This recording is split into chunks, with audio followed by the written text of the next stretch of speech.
كنت عم بعمل فتلة وكزدورة بالفريزر قبل رمضان.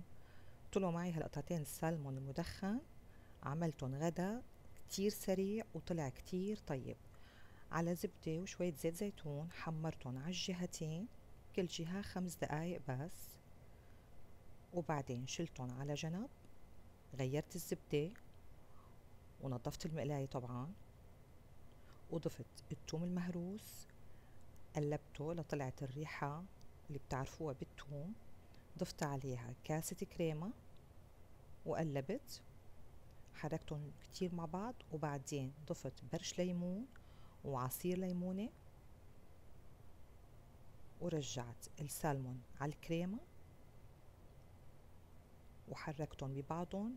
تركتهم 5 دقايق ليغلوا لياخدوا من نكهات بعض.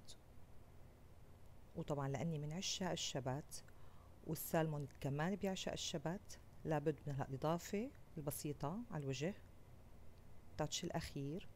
وهون أنا نسيت معلقة الخردل، عطتها نكهة بتطير العقل، كتير سريع وكتير طيب. قدمت معها خضار سوتيه موجودة عندي مع السكالوب دجاج، وحكتب كمان طريقته، جربوه كتير رح يعجبكن. طلع كتير كتير كتير طيب مشوي، وصحة وهنا على قلوبكن. وبس والله.